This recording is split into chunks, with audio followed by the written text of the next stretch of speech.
So we're going to carry on with panel 2, Poetics of Landscape. My name is Darya Tsymbalyuk. I'm very grateful for including me in this conversation. So I'm not a Yiddishist. I don't speak Yiddish yet.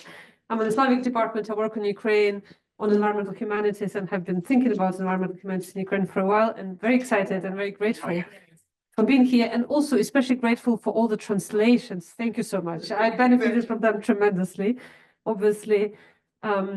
Unfortunately, we don't have Julian Koifman speaking today, but we have Julian Levinson and Daniel Ari Baker, and Julian will speak first, and then we have Daniel online. And because we have a little bit more time, we'll follow the panel with a discussion that Anna, Professor Torres, will do. Yeah. All right. Well, nice to see everybody. I too am very thankful for this opportunity. And I've learned an immense amount from all of you thus far. I look forward to continuing to do so. I want to mention, I came to this project about Alperson here via his granddaughter, whose name is Rebecca Mactas, M-A-C-T-A-S, who is herself a writer and a Yiddishist.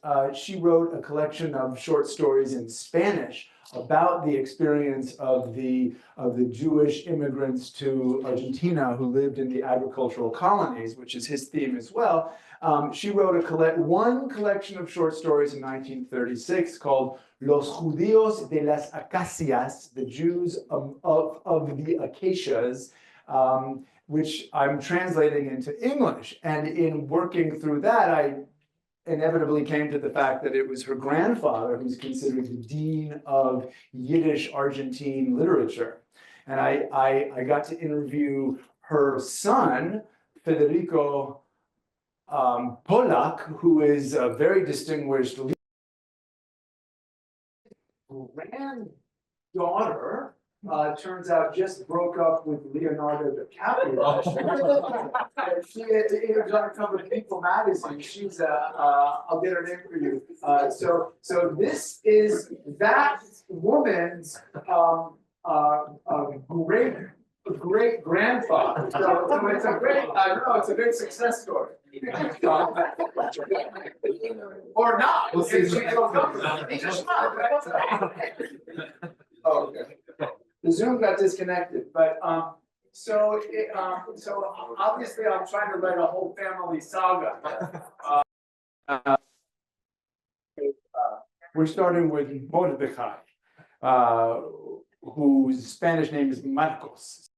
So when in December of 1891, Mordecai Alperson, a native of a West Ukrainian shtetl near Kamenets-Podolsk, arrived with his wife and 2 children in the newly formed agricultural colony of Mauricio, about 200 miles from Buenos Aires, very little was in place to launch his new career as an Argentine farmer.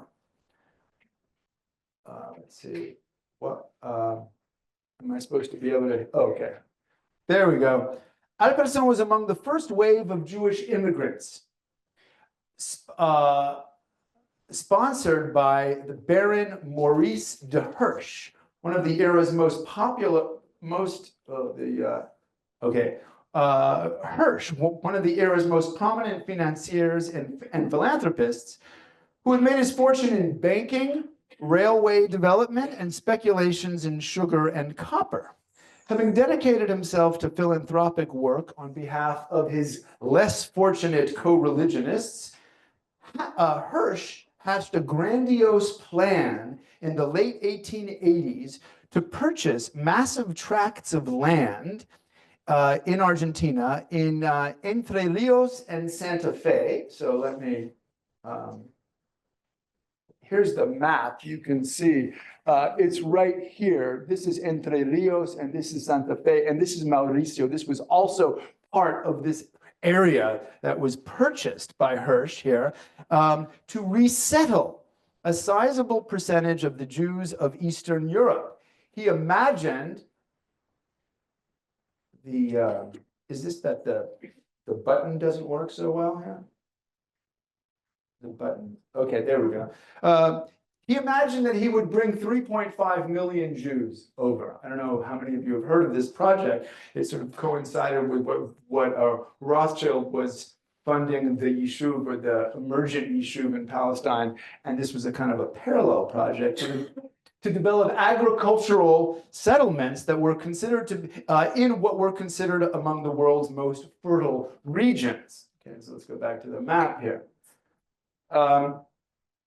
In theory, the project could be seen as a win-win. The burgeoning Argentine nation would gain an influx of European immigrants who would help to whiten its population. This was an explicit aim of the government at the time, of its immigration policy. And Jews languishing in poverty and threatened by violence in Eastern Europe would find a refuge. Hirsch's philanthropic program did not have the nationalist aims of the fledgling Zionist movement. He said, "I wish to give my companions in faith the possibility of finding a new existence, particularly as farmers in those lands where the laws and religious tolerance permit them to carry on the struggle for existence as noble and responsible subjects of a humane government." So as subjects. But the rhetoric surrounding his work did echo the language of Jewish regeneration that accompanied Zionism. Cultivating the soil was, according to Wilhelm Löwenthal, the on-the-ground manager of the JCA, which Cecile mentioned yesterday, the Jewish Colonization Association, which apparently had an office in Vilna, because that was right? I didn't realize that, but okay, that was Hirsch's program. So this is a quote from the guy in Argentina who is organizing this. The most moralizing type of labor. You can see cultivating the soil is the most moralizing type of labor. And while the Jews of Eastern Europe are now guided by fear and little by principles, moreover dirty and hardly muscular, once given the opportunity, you will see reborn the torso of the Maccabees. So that's very similar to Herzl's language. Herzl also talks about the Maccabees at the same time. Those of you interested, Herzl was very aware of Hirsch. When Hirsch died, Herzl writes about this in his Dogbuch, right? He's thinking about himself, kind of taking over some of the energy of Hirsch. Though, as I say, Hirsch was not really a Zionist himself. As it turned out, let's go to another. Oh no, I don't. Yeah, it's okay. As it turned out, the project met with a number of snags, including a lack of coordination between Hirsch's Paris office and local administrators, difficulties finding arable soil, and all-around mismanagement bordering on corruption. In all, the JCA facilitated the immigration of some 10,000 immigrants during its first decade, a fraction of its original plan, with the number of Jewish inhabitants in the agricultural settlements never rising above about 33,000. By the 1930s, most had abandoned the Pampas, the plains of this region, for the great city of Buenos Aires. Nevertheless, Hirsch's program had put Argentina on the map for Jewish immigrants, making Argentina the third most common destination for Jewish immigrants at the turn of the 20th century, behind England and the US. The Jewish agricultural settlements provided a way station along the way to the flourishing of Argentine Jewry, which is now the second largest Jewish community in the Western Hemisphere. Hirsch's agricultural settlements were mythologized. So if you've heard about them from a literary standpoint, you've probably heard of this book, Los Gauchos Judíos. This is Alberto Gerchunov's 1910 Spanish language work, which is considered the founding work of Argentine Jewish literature. Gauchos, maybe you could translate it as a South American cowboy, were the folk heroes of Argentina, legendary horsemen associated with nobility and courage and the sort of the untamed spirit of the plains, of the burgeoning nation. In Gerchunov's highly romanticized work, written after its author had himself moved to Buenos Aires, where he moved quite soon after this, the Jewish immigrants literally transform into gauchos. So for him, there's no irony in his title. Consider this typical passage. The Jews of the Pampas felt a fervent love of this country. The hope they felt was as fresh as the new black earth their plows turned. The new hope and the new earth made their own selves feel new, their bodies young. The single wheel of the plow is singing the psalm of full harvests, and in the nearing distance, the red flag is waving with the pride of a true standard. Okay, the full harvest reveals the true meaning of the biblical psalm. For this, all of Jewish history has been leading to this moment, which is a synthesis between Jewish desires and the fecundity of the earth. And the Jew really becomes remade as a gaucho. Here is this. Oh boy, these buttons are really not happening for me. Okay, here is from Gerchunov's autobiography. In Rachel, my spirit was filled with the great legends of the region, the traditions of the place, the memorable facts, the illustrious actions of the warriors, the gauchos. Opened my heart to the poetry of the countryside. They saturated me with that proud freedom that erased my origins and made me Argentinian. So this is Gerchunov, the remade Jew as gaucho. Now, at the same time that Gerchunov was mythologizing the gaucho, and the Jewish gaucho in Spanish, Mordecai Alperson was an immigrant still engaged in agricultural work. He did not leave the way that Gerchunov did. Here's a nice picture of Alperson here, together with these Yiddishists from Eastern Europe who would, periodically come through Argentina. Okay, so Alperson began writing articles in Yiddish and Hebrew, denouncing the JCA for its flagrant mismanagement. So he sort of began writing as a journalist, writing these anonymous letters, even published in Hamelitz, in the Hebrew language journal in Eastern Europe, sort of denounced. He was a supporter of Jewish agriculture, but he denounced the settlement administrators for exploiting the endeavor to the detriment of the increasingly destitute farmers. These articles were written with a practical aim to expose corruption and get the settlements back on track. But he also developed his voice and style, and he came to conceive of a more ambitious literary enterprise, which ultimately became a three-part chronicle of some 900 pages called 30 Jahre in Argentina, Memoiren von der Jiddischen Kolonist. 30 years in Argentina, memoirs of a Jewish colonist. And in our day and age, when the whole question of colonization, Jews, settlement has come to the fore, the term colonization needs to be understood in its context here. Alperson celebrates himself as a colonist. What does it mean? What are the valences of that exactly? Is it what we mean today, what we mean then? That's another question, but I don't want to say that word and not note that it's a very charged term, of course. So he publishes this 3-volume work between 1922 and 1928.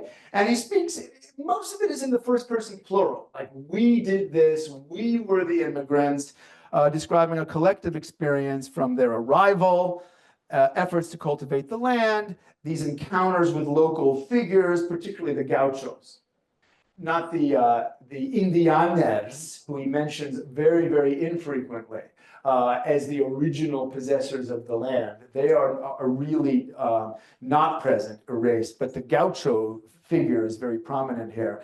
And of course, all the administrative officials and so forth, as they try to establish a new life. Alperson offered his narrative as direct, naked truth, shorn of any literary pretensions. I've dipped my pen in tears and in the blood of my comrades, the immigrants, and told the truth on paper. I have no designs on your literature. I'm a colonist and wish so to remain my entire life, a writer who needs that. Such disavowals aside, Alperson went on to write half a dozen plays, maybe more, 2 novels, and a volume of short stories, establishing his reputation, according to the Yiddish lexicon, as the dean of Argentine Yiddish literature. Now, a key moment in his rise was the Berlin edition of the first volume of his memoir, which was spearheaded by H.D. Nomberg, an important Yiddishist of the time. He spent a year in Argentina establishing a writers' association, and he saw in Alperson's books something that would appeal to this emerging global Yiddish readership. So he reprinted the book when he returned to Berlin and added an introduction celebrating the book famously as, where do I have this one? No, I don't want that. Here's the cover of it. And in the introduction, he writes, for me, this book is a Yiddisher Robinson Crusoe. And that epithet stuck. And you see it every time you read about Alperson. He's the Yiddisher Robinson Crusoe. And it's not clear if they mean that the book is like Robinson Crusoe or if Alperson himself is like the character. They kind of blur. So this posits the Argentina countryside as a proverbial desert island, with Alperson, his heroic explorer, reporting on his discoveries back to the home country. So this edition gave Alperson an identity as a kind of spokesman for this, to this global community. It seems as the book was almost written for that. He was like waiting for this this moment to be branded in that way. Perfect branding for him. Okay.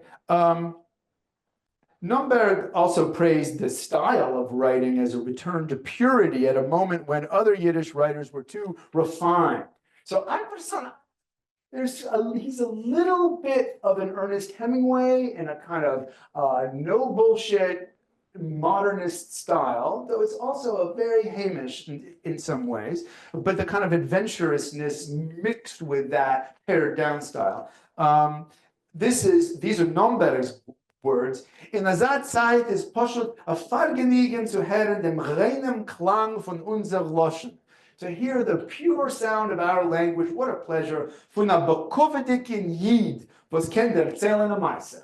From an honorable Jew who can really spin a yarn. So his fame grew among Yiddish readers in Europe, and it was translated into Hebrew as well by David Begelman in 1930. Okay, and so this moment when you have a global Yiddish readership for these works that really illuminate a kind of environmental novelty of the New World is parallel. You have this work, and then some of you may know Yud Schwartz's Kentucky poem about the wilds of Kentucky, which also found this kind of excited readership. Okay, this image on the cover, which you've now been staring at, emphasizes sort of one aspect of the narrative, the transformation of the East European Jew into a self-reliant, muscular agricultural worker. So what we have here is a man in what looks like a cross between a muscle shirt and a tallis, with a stone here, and there's a serpent, and he's got it under his heel. All right, my Bible scholars out there, you get it? There is well, when the serpent is cursed, because he also deserves a curse from Hashem, what does he hear? What does God say? I will put enmity between you, the serpent, and the woman, and between your offspring and hers. He will strike your head, and you will strike his heel. Okay. This great artist, by the way, in this sort of Cubo-futurist style. So the image does conjure the Garden of Eden narrative while underscoring the idea of human dominion. It's a purely masculine image of power, erasing the woman from the garden sequence altogether. Okay. Now, in fact, there is a scene in Alperson's book which this is taken from. In the book, Alperson and his fellow immigrants have just built their first home and established themselves. And then his wife in the story notices something next to her bed. And without thinking, Alperson grabs a knife and cuts off the snake's head and hangs the body like a trophy, via trophée, on top of his newly built tent. So those are the tent. So it's from that scene. Now, while this image conveys strength and self-assurance, the text is more equivocal. Alperson describes his act of killing the snake as impulsive and lacking in prudence of someone who would actually be in tune with the environment and would know that actually snakes there can be very, very dangerous. He says, "Wie greener hab ich nicht erschrocken." Like a greenhorn, I wasn't even afraid. So there's a tension there. He represents himself as much more naive and weak in the narrative than this image here, this tension between the two. Alperson does evoke the biblical text in the sequence, definitely, as he does at several places throughout the narrative. Terms like midbar, mabul, right, desert, wilderness, flood, choshech, the darkness, inevitably conjure biblical framework, but these allusions are all a little ironic, calling attention to the gap separating, right, the heroic generations of the Torah and his own generation, who takes a long time to learn this world. So he conquered the snake, but unlike Adam, he triumphed by a stroke of dumb luck. Okay. So Alperson does emphasize, I say, that these East European Jews have a lot to learn, and that tension creates the charm and really the humor of the book. This theme is emphasized by a photograph from later in the text, which is here. It's a photograph that's published in the text, and it says colonists in Mauricio. As you can see, after many years in the Argentine colony, they are still wearing the clothing they brought with them from Russia. So Alperson found that indicative. You know, it takes a long time to get the Jew out of Eastern Europe. It's not this Gerchunovian conversion. There's an ongoing friction. Okay, and at another moment, the famished immigrants are given these crackers. They can't eat them. They've turned to stone. But the dark bronzed Argentinians take pity on them and smash the crackers on the iron wheels of a truck, dunk them in water and pass them out as a kind of a parody of the mass. It's a kind of a mass that they are given. So Alperson plays a lot with these things. Okay. So now, in the depiction of the Argentinian countryside, his work shuttles between two poles that eco-critics often identify in landscape writing, right? On the one hand, the use of familiarizing tropes, make the foreign familiar, and on the other, figurations of total otherness. A good example is early in a chapter describing a storm, huge storm that greets the immigrants when they first arrive. Okay, so now we're gonna just do a little close reading here. I don't know if you can see this down here. Okay.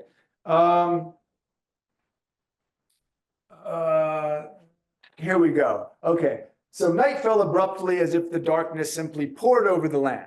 The four Argentines halted and dismounted their horses. They reached beneath their saddles and pulled out large shawls like taluses with openings in the middle. These were their ponchos, they placed over their heads, looking as though they just put on tzitzis.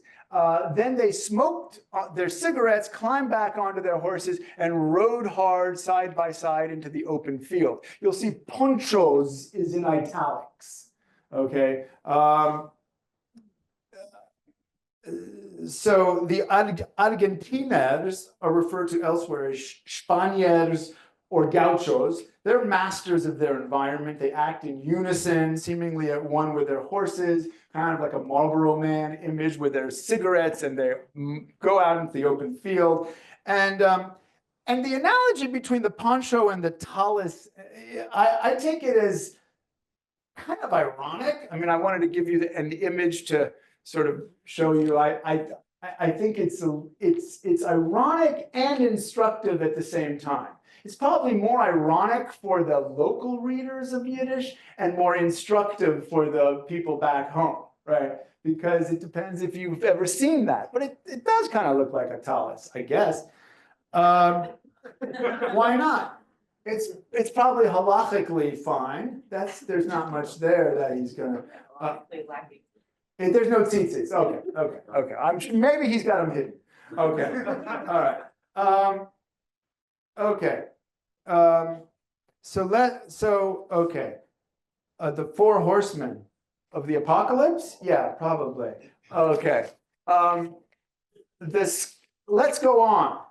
The sky turned the color of ash with spots of gray. Soon the color shifted again, first green, then black. Finally, a thick darkness settled over us like an iron trap. We moved closer, pressing into each other without thinking. A secret fear took hold of us. Soon the plains were rustling, roaring, trembling. We could hear the grasses humming. The Spaniards' horses snorted violently, breaking free from the bridles suspended by the reins. So this weather event is presented as something completely unprecedented for these immigrants. Like the Argentines, they also move as one, but they move inward, struck by fear rather than outward into the plains. So that contrast is very strong. Finally, a word is given for this event. So it's,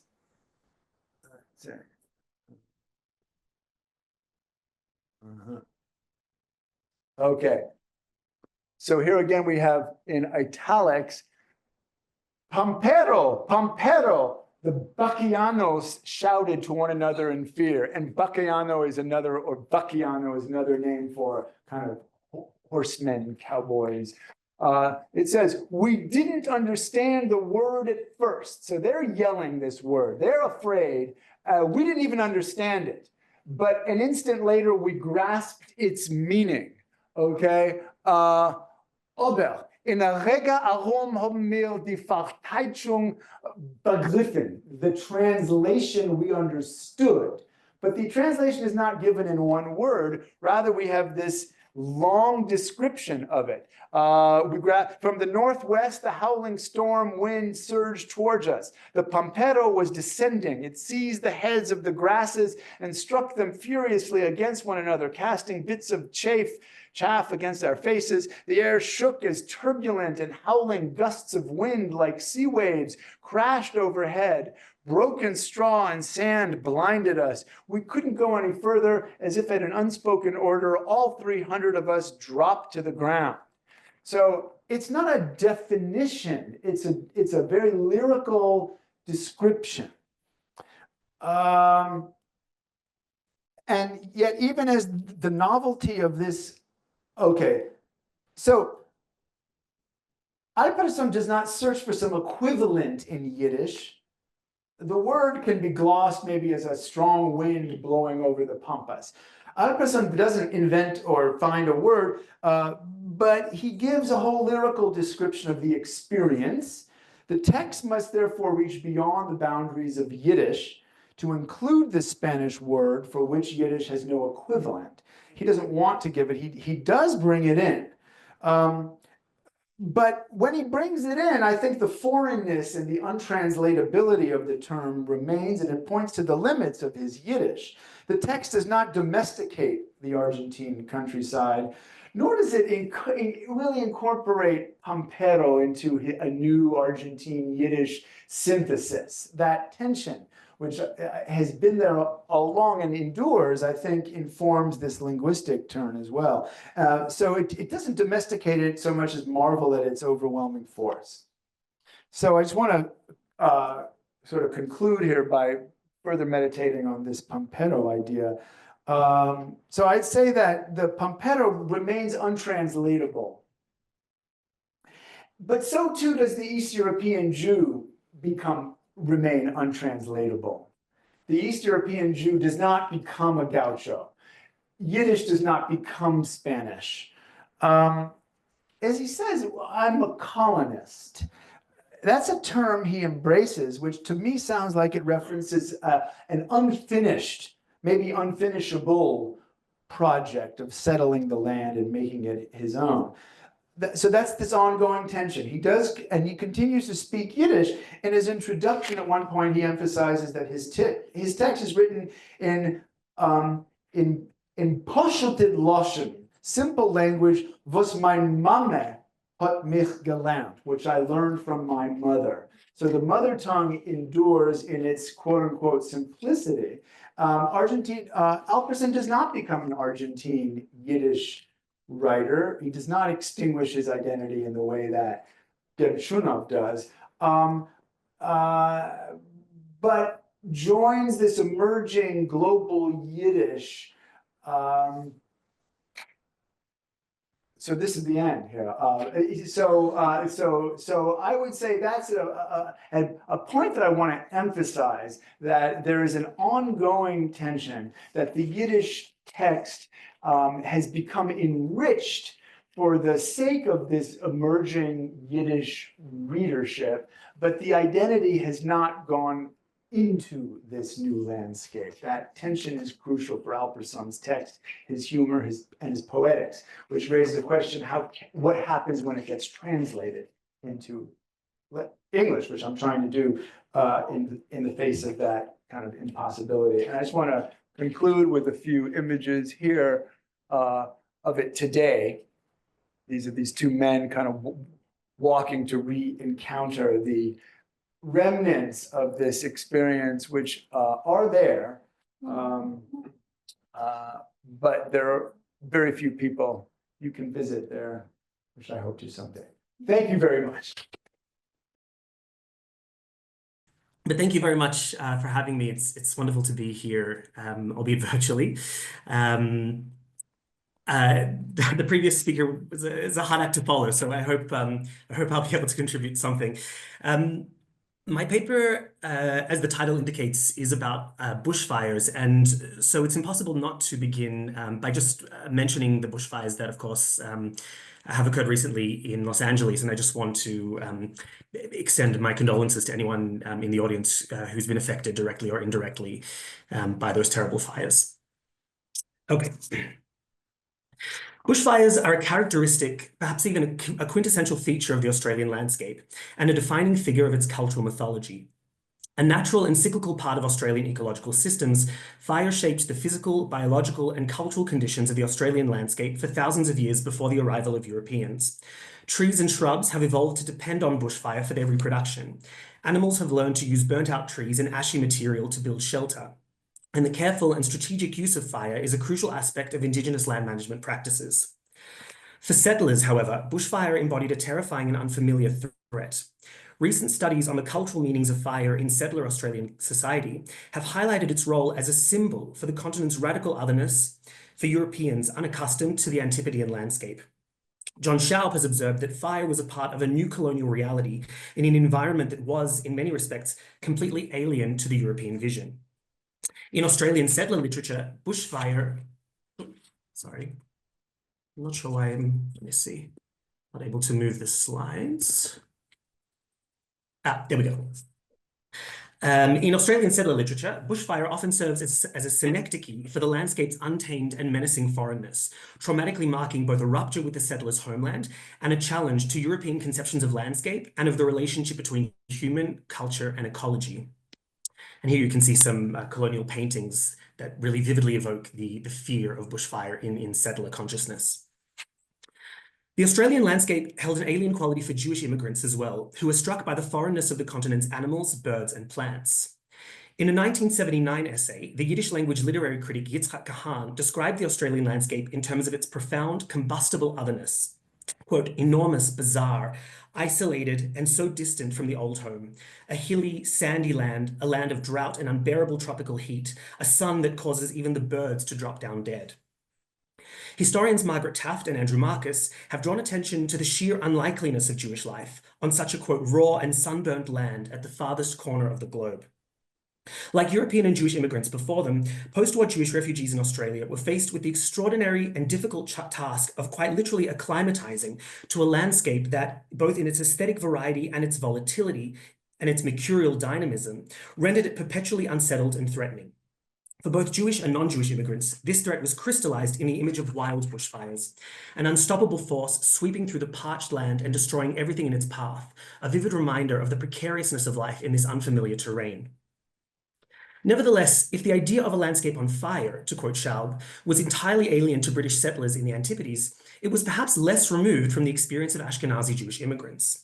As a primary tool of European anti-Semitism for several hundred years, from the murderous Cossack pogroms to the ovens of the Holocaust, fire, and the image of burning fields and villages, was a potent symbol of destruction in the Jewish cultural imagination, a manifestation not of nature out of control, but of a deeply hostile social and political context that threatened not merely the physical environment, but the continuing tenability of Jewish life and culture.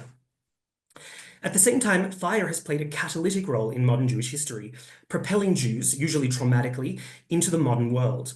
From the burning shtetls and ghettos of Poland and the Pale, Jewish communities immigrated to the so-called New World, where they were able to enjoy opportunities for personal, economic, and communal development unimaginable in Der Alte Chaim. Fire has thus played a profoundly multivalent and ambivalent role in modern Jewish history, simultaneously threatening destruction and offering, and sometimes forcing, radical change and the terrifying but perhaps exhilarating prospect of a new way of life. Today's major Jewish centers quite literally owe their existence to the ambivalent power of fire.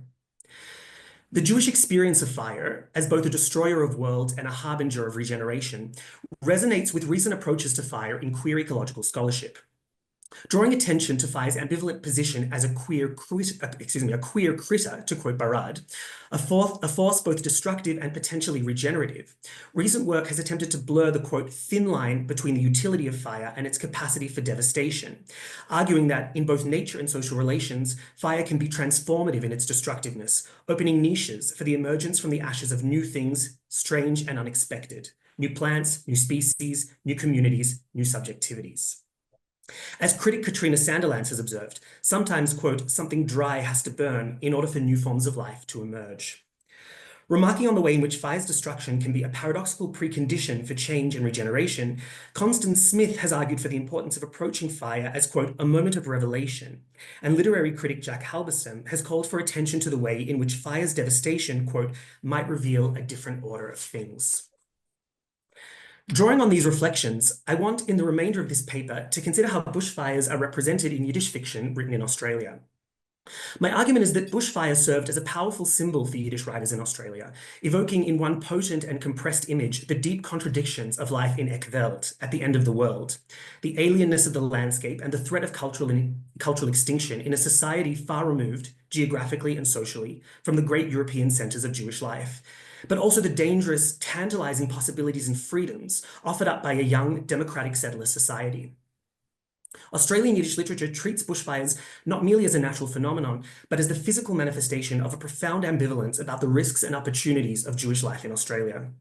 Evoking fire's capacity both to destroy and regenerate, these texts figure Australia as a paradoxical space that both threatens Jewish continuity and holds out the possibility of its renewal, albeit in strange and perhaps unrecognizable forms.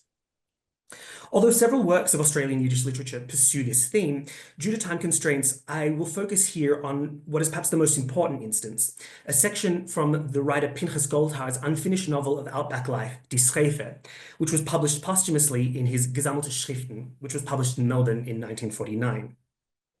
Although the novel was left uncompleted at Goldhaar's early death in 1947, its title, Die Schrefe, the fire, immediately signals the importance of bushfire in the author's vision of Australian life. The section I want to focus on contains no real plot. It is instead a character sketch of Mr. Flinker, a Polish immigrant and the only Jewish man living in a small town outside Melbourne with his unnamed wife and daughter Susie. Oh, there's a picture of Goldhaar, by the way. So he's living in a town that may look something like this. This is Swan Hill, a small town a couple of hours outside of Melbourne. Waking at dawn from an uneasy sleep, disturbed by oppressive summer heat, Flinker notices the bitter scorched smell of a distant wildfire, and looking out the window, sees smoke rising from a nearby eucalyptus forest. And just to read a little bit from Goldhaar, he writes, Mr. Flinke hat tief abgeatmet und eine halbe angesenkte Reich von einer weiten Waldschrefe hat ihm ein Kitzel getan in der Nase. Hat sich verkrümmt und mit der Blonje über die Augen sich verguckt in der Weitkeit herein, wo über den schwarzen gekreiselten Passwald ist gestanden ein schittere, zerkochene Räuch, was hat sich Pavolie und Feuer wie ein Neppel gezeugen zum läuteren Himmel erhäuf. Flinke reacts with a mix of horror and apathy. A Medine, lo olenus, Brent, he says. Hat Mr. Flinke joje Stücke Häub getan die Plätzes und zurück rein in a wenig. He exclaims, he seems to be horrified, but then he shrugs his shoulders and goes back inside to start his morning prayers. As he prays, two distinct but related thoughts occur to him concerning his daughter Susie. First, he is troubled by Susie's friendship with Ginger Artie, a young man whose visits to Flinke's store seem to be motivated more by sexual interest in Susie than commercial need. Ginger is tall and has, quote, yellowish, heavily pomaded hair that sparkles like copper, but he has, quote, a bad reputation in town for his gambling and drinking. Flinke's wife sees Ginger's intentions clearly, but Flinke is ambivalent because, as a frequent customer, Ginger is good for business. Second, Flinke reflects on Susie's position more generally at home and in the community. She sulks around the house silent and preoccupied, but is extremely popular in the town because of her excellent English. She is, moreover, an avid reader of English language books, which she stores on the shelves of a glass cabinet in the front room, having removed Flinke's own tallis bag to the lowest shelf to increase her storage space.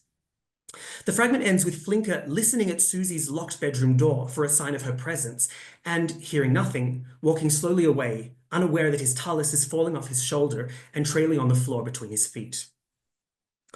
The connection between the coming bushfire and Flinke's thoughts is not made explicit in the fragment, but I want to suggest that the two are closely related. Indeed, I want to argue that the bushfire is a symbol, if not of Susie herself, then of Flinke's ambivalence towards her and what she represents. Just as the bushfire threatens to spiral out of control and endanger the small town where Flinke has established a stable, if not entirely happy home, so does Susie threaten Flinke's values in several profound ways. Her relationship with Ginger, whose copper-colored hair itself recalls the flames of a fire, summons the specter of intermarriage, and her fluency in English and love of English literature signal a major break from Flinke's own Buddhist upbringing and his commitment to Jewish ritual practice, which has in fact strengthened and deepened since his arrival in Australia. Susie's removal of Flinke's tallis bag to the lowest shelf of the cabinet to make more room for her English books literalizes her replacement of one set of cultural values with another, and her silence at home indicates a significant rupture of intergenerational communication, as well as a failure of heteronormative modes of cultural transmission from parents to children. Heteronormative patterns are further disrupted by Susie's reputation as, quote, the best business person in town. In assuming this role, she displaces her father and suggests the possibility of a different social order, not bound by conventions of gender, age, and hierarchy. Rejecting her parents' Yiddish world, Susie effectively rejects both her parents and their expectations concerning the appropriate behavior of a Jewish daughter, finding community and meaning instead with the non-Jewish, English-speaking world of contemporary Australia. Yet as the narrative unfolds, Susie's defiance is revealed to be more than a simple rejection of her heritage. It is also a claim to independence, agency, and modernity that complicates the apparent binary between tradition and assimilation. In a short but vital passage, Goldhaar reveals that, quote, in his heart, Flinke was delighted that his daughter was so infatuated with her books.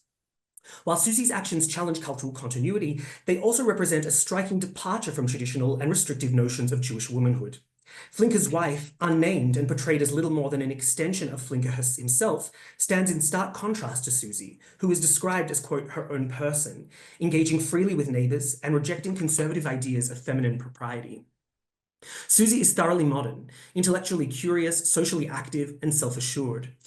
Moreover, the text, including the final image of Flinke knocking on Susie's door and receiving no answer, hints that she is sexually independent and capable of owning and enjoying pleasure outside the confines of marriage and child-rearing, again in stark contrast to her nameless mother, who is represented by Goldhaar as mannish and sexless, a cause of annoyance to Flinke.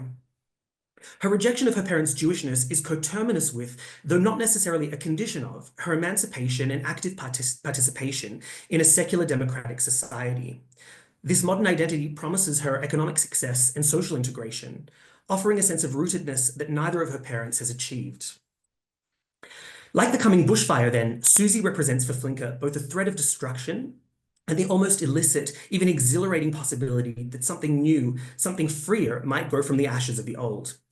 Katrina Sanderlands has suggested that fire, quote, as an agent of ecological change that is demonstrably unfaithful to accustomed narratives of reproductive futurism, may nurture, quote, unthought forms of possibility. If Susie represents a rejection of a certain ideal of Jewish heteronormativity premised on the rebuilding of Jewish life in Australia through cultural and biological continuity, she nevertheless embodies new possibilities available to Jewish immigrants and to Jewish women specifically in a radically new physical and social environment. The text is not, however, an uncomplicated celebration of these freedoms available to Jewish immigrants in Australia. To the contrary, Goldhar is sharply critical of Flinker's inaction in the face of imminent danger, to his home from the coming bushfire, and to traditional Jewish life and values from Susie's rupture with the past. Just as Flinker notices the approaching fire but does nothing to prepare for it, alerting neither his family nor his neighbours, but instead returning to his prayers, so too does his complacency about Susie, despite his wife's anxiety, reflect an inability or an unwillingness to respond meaningfully to the pressures of assimilation and the looming threat of cultural loss. On the whole, Flinker is portrayed as a failure, like many of Goldhar's male protagonists, who are too ineffectual, self-absorbed, or complacent to take the actions necessary to ensure Jewish survival in Australia. His passivity indeed echoes the archetypal, if historically inaccurate, representation of Jewish passivity in the face of anti-Semitic violence in Eastern Europe, suggesting that Jewish life in Australia is no more secure than it was in Der Alte Heim. The freedoms offered by life in the New World, Goldhar implies, come with their own risks. Like fire's destructive potential, these freedoms threaten to consume the foundations of tradition, even as they create space for the emergence of new ways of being in the world. Goldhar was deeply pessimistic about the future of Jewish life in Australia, and the tone of Die Schrefe reflects this. Nevertheless, it is tempting to imagine that like Flinker, Goldhar, himself a committed socialist and humanist as well as a passionate Yiddishist, sees a flicker of optimism in Susie's self-assertion. Despite his evident anxiety about the danger facing traditional Jewish values in the new country, Die Schrefe suggests a pained and paradoxical delight in the availability in Australia of previously unimagined possibilities for self-realization and social integration. Of course, this delight, this frightening freedom, is open to Jewish and other immigrants at the expense of the continent's indigenous people, whose dispossession, though structurally fundamental to the social and economic opportunities Goldhar's texts reflect, is unmarked. The question of how Yiddish writers engaged with Indigenous Australia and how this shaped their depiction of landscapes and ecology is complex and deserves further research, but is unfortunately beyond the scope of this paper. To conclude, I want to suggest that paying attention to landscape in Australian Yiddish fiction is not merely an exercise in parochial curiosity or simple exoticism. Rather, it reveals how, in the words of Karen Reid and others, quote, memory, identity, and landscape are co-constructed in the practice of everyday life. By examining these representations, we can better understand how landscapes shaped and were shaped by the experiences, memories, and yearnings of Jewish immigrants as they sought to make sense of radically unfamiliar ecologies. Approaching ecology as a palimpsest of displacement, desire, and fear, the supposedly natural takes on charged social meanings and comes to constitute not merely a passive backdrop for human drama, but an integral, if ambivalent, force within it. Thank you. Thank you so much. I would have some questions, but just as the previous panel, perhaps I give an opportunity for you to ask each other if you have any questions to each other, or if there's anything that you thought about. As clearly there are themes of terror and displacement and the difficulty of encountering digital landscapes, maybe. Yes. Well, Daniel, that was fantastic. I had no idea about Goldhar and this whole question. And our talks were very similar in some ways in that they looked at these,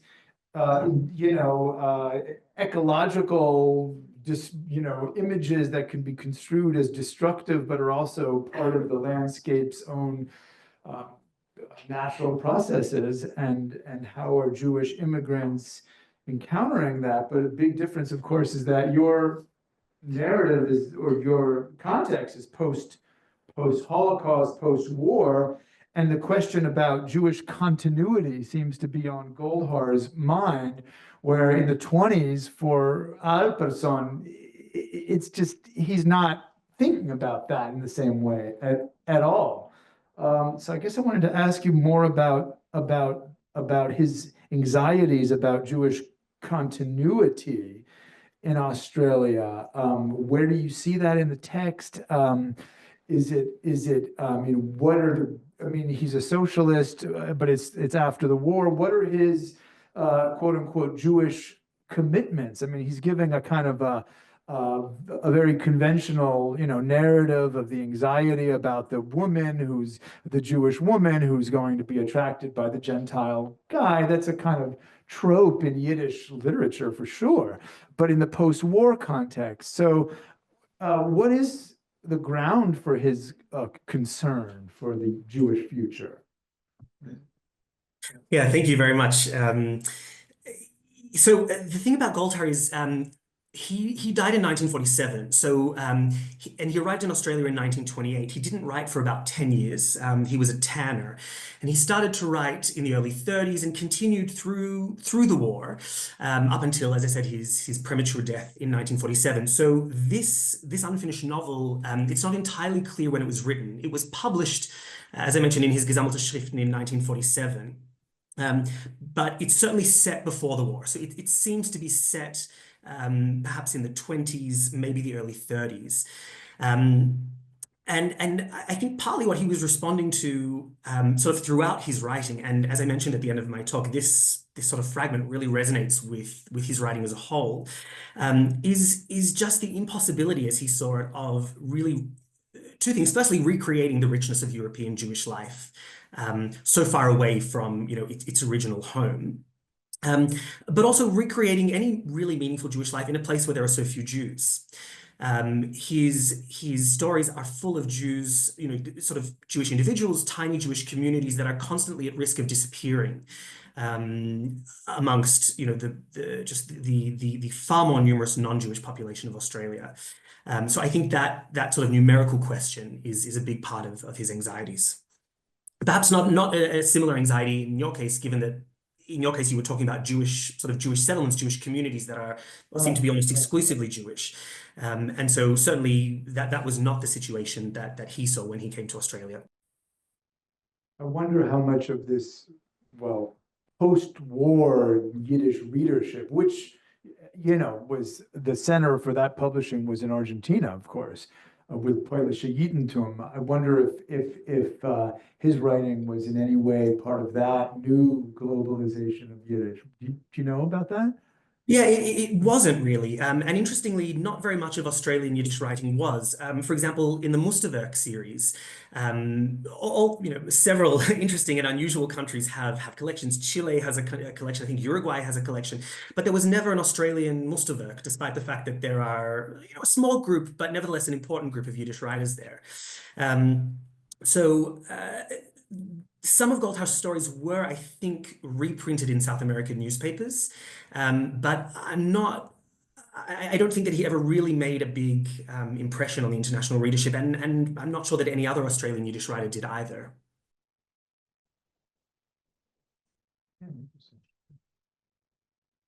Daniel, would you have a question for Julian? Or open the floor? Well, I mean, I guess I'm interested in exploring maybe a little bit more the differences between the South American and the Australian experience. And I guess I'm wondering, to what extent do you think that the experience of Jewish immigrants in these Jewish colonies is representative of the experience of Jews who immigrated, for example, directly to Buenos Aires or to other urban centers, to Sao Paulo, for example, or to Montevideo? Are the experiences similar, or do you think that for Jews who immigrated to the cities, the experience would perhaps have been more similar to those that someone like Goldhar is describing? For sure, the experience moving into the city was more similar to what you're describing.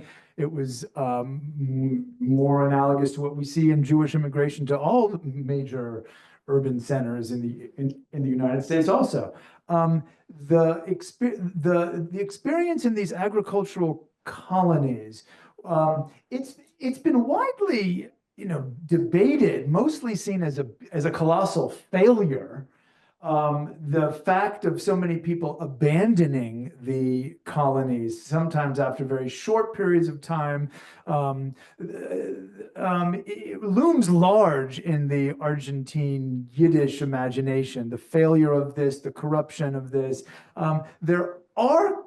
The counter narratives are always nostalgic, like the Gertrude model of, there was a kind of a unity here, a kind of a grand synthesis. But that narrative really is taken with a grain of salt. There have been parodies of Gertrude in there's an Argentinian movie which is based on from the 70s, based on Los Gauchos Julios, which is very much parodic. In the work of Mactas, the granddaughter, which again, she moved to Buenos Aires when she was about 16, but she's looking back to the earlier generations and lionizing the early immigrants and criticizing those who abandoned Jewish agriculture for the city. So there is a kind of nostalgic counter narrative, but in general, it's seen as a kind of quixotic endeavor.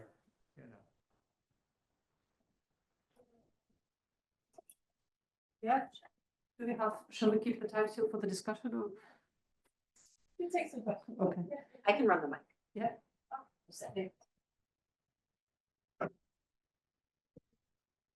Introduce yourself as well. Hi, nice to meet you both. Nice to meet you, Daniel. Julian, nice to see you again. So I was fascinated by both your papers. Thank you. And one thing that was running through my head was the opening question from Dr. Torres and also the encouragement from Dr. Moss at the beginning of the first panel, thinking about the relationship between language and ecology. And I don't know, I was listening to both your papers and I was so struck trying to think through those questions and try to come up with an idea of the relationship between language and ecology, and to what extent, for example, Julian, in your paper, you were talking about how in the attempt to adapt Yiddish to the Argentinian landscape, the only recourse that this writer had was actually to adopt the language of Argentina and to use like Vacchiano, for example, and those sorts of vocabularies that you called untranslatables. And so I'm wondering if ecology might be a place where we find these untranslatables in language. I know there's been a lot of scholarship about untranslatables, so maybe adding ecology to it, something interesting. And so I guess what I'm really interested in for both of you is, could you talk a little bit more about how these writers adapt their Yiddish writings and their Yiddish language to trying to describe these ecologies? It seems like there's a lot of barriers to that idea, especially, for example, Daniel, you were talking about how even descriptions in Yiddish did not prepare, or it seems like they did not prepare immigrants for the realities of the harsh sun of Australia and just how stark these differences were. It seems like we're getting up again, like Hannah reminded us, towards another border of language, and something that is where ecology is so experiential, maybe so visceral, it doesn't lend itself well to this translation. So anyway, any comments either of you have about the relationship between language and ecology is very appreciated.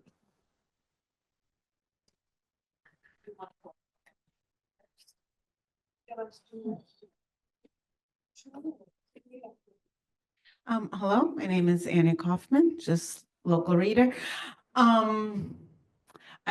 I heard some mentions of colonization, and I am curious about a self-consciousness about the role of these immigrants as settlers.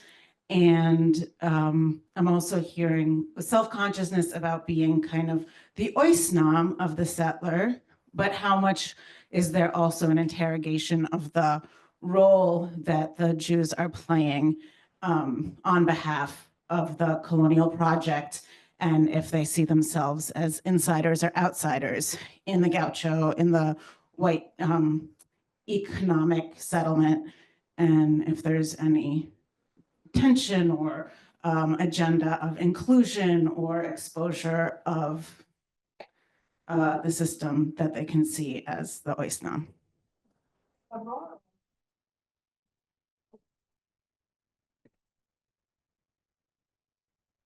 Thank you, Carolyn Beard. I have a question for Julian. I am really curious if you could speak to how this colonial project may have interacted with previous or concurrent Catholic colonial projects. So I'm thinking about, you invoked, the image of the Mass. And I'm also reflecting on that image from the Berlin printing of the crushing of the serpent under the heel. In Catholic imagery, that's usually the Virgin Mary, who is depicted, Mary is right as the second Eve, so Mary would be crushing the heel, but of course, as you said, you have this hyper-masculine image. So if you could speak about if there's something happening there, responding to, reflecting on Catholicism in the region.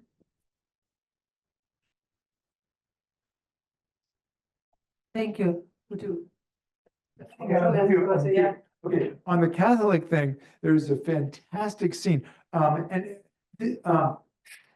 is a very funny writer, and I really think humor is very important in thinking about these moments of untranslatability, because that is part of the humor. So when Alperson is bringing in these untranslatables and so forth, I don't want us to lose the humor of it as well.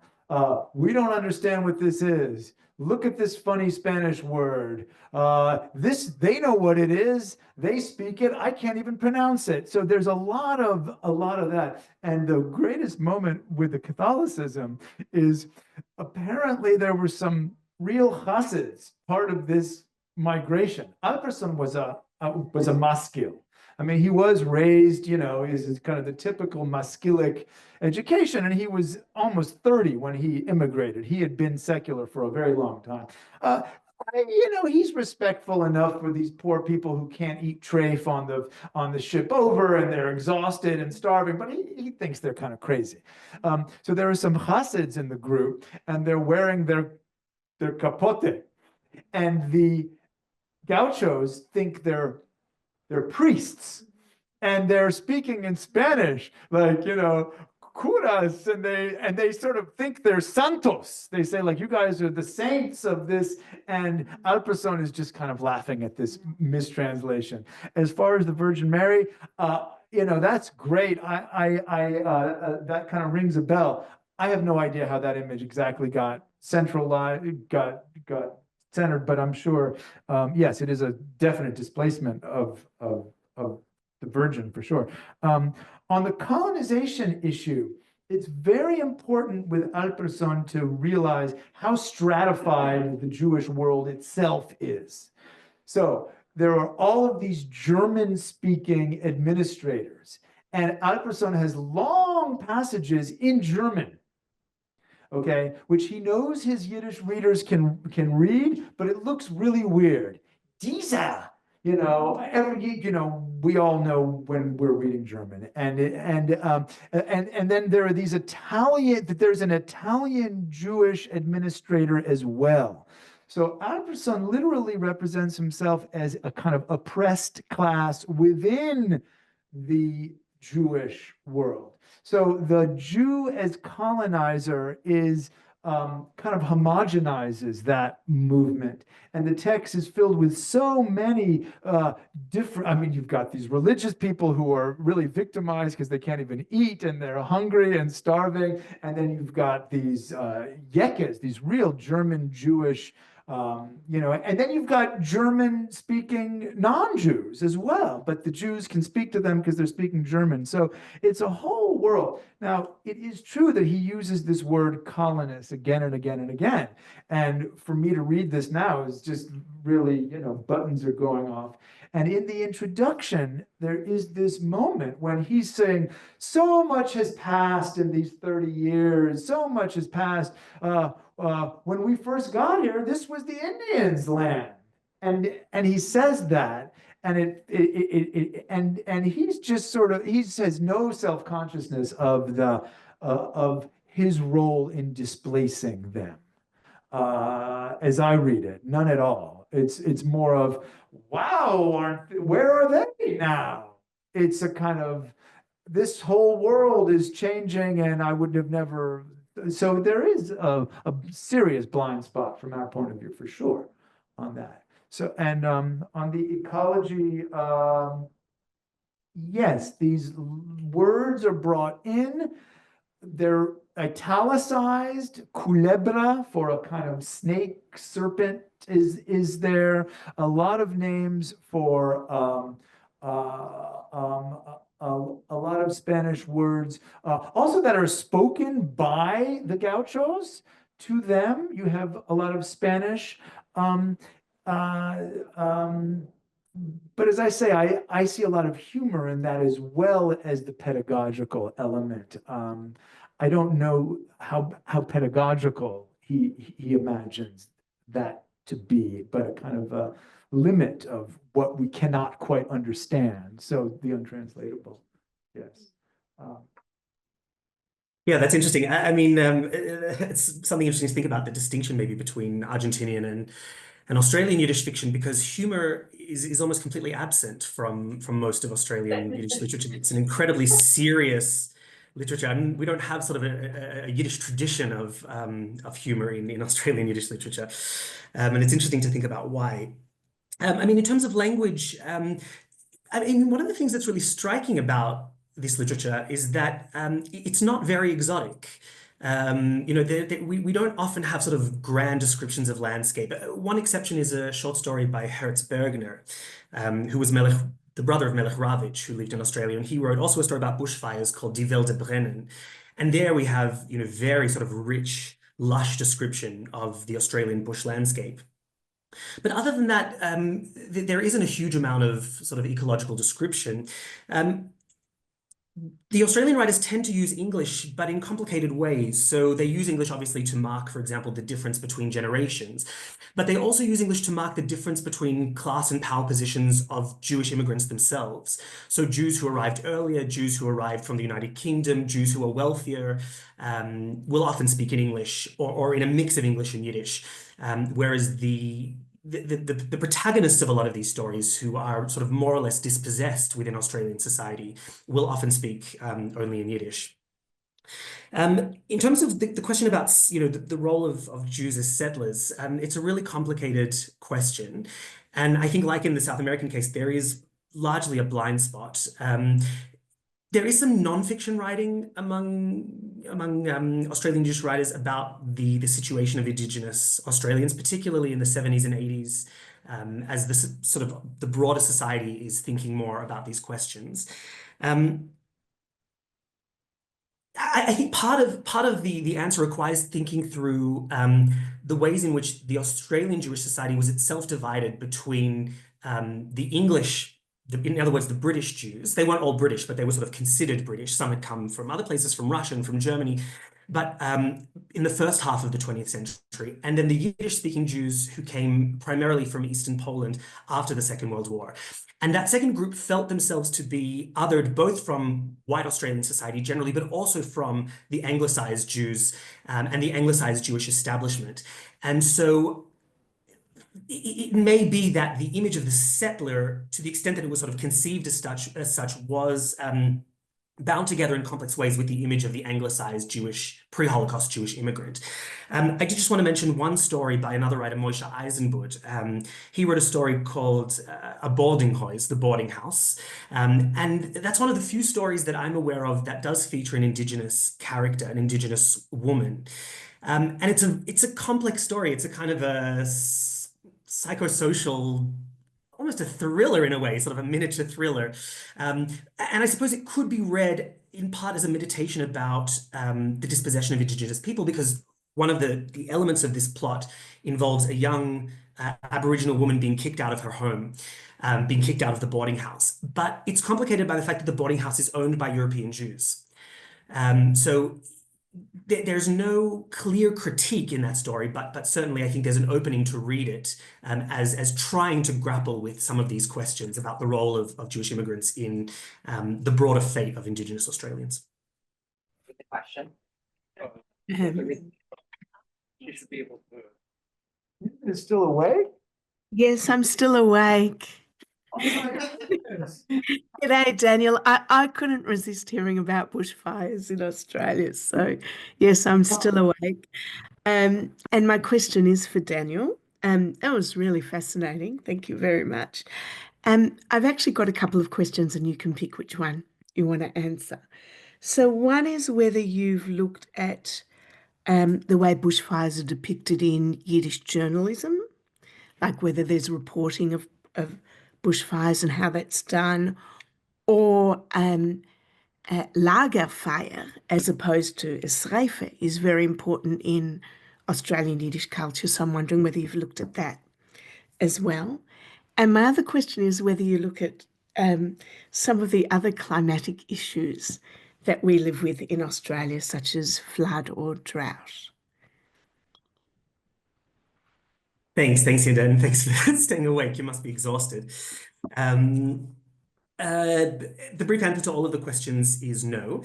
In terms of bushfires in journalism, I haven't gone through the newspapers in detail, but I have done a fairly comprehensive review of the various literary journals that were published in Melbourne. So Unser Gedank, Ufboy, Melbourne Blätter. And there's really a surprising lack of engagement with Australian ecological sort of issues more generally. There's a lot of engagement with the Australian political scene. But very little engagement with ecology, and that's sort of interesting. In terms of the Lagerfeuer, I haven't looked at it, and I'm off the top of my head. I mean, it seems to me that the Lagerfeuer might be. It seems to involve different issues and raise different questions, because the Lagerfeuer, of course, I mean, I think the most famous is the Lagerfeuer at skiff camps, for example. But there we're looking at questions about a younger generation. We're not looking so much at the immigrant generation itself, but about their children and maybe even their grandchildren. And so the questions and the use of that image may be slightly different.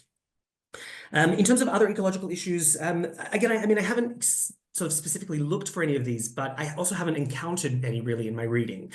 So as I mentioned, there are several stories about fire, but floods, drought, not so much. And this may be partly because a lot of Australian Yiddish fiction is urban. It's set, in and around cities and suburbs. And so we don't have, for example, the equivalent of Jewish gauchas, Jewish bushrangers, for example. We simply don't see those in Australian Yiddish literature. And that may be one reason why the broader sort of spectrum of extreme climatic events is maybe not fully represented in this literature.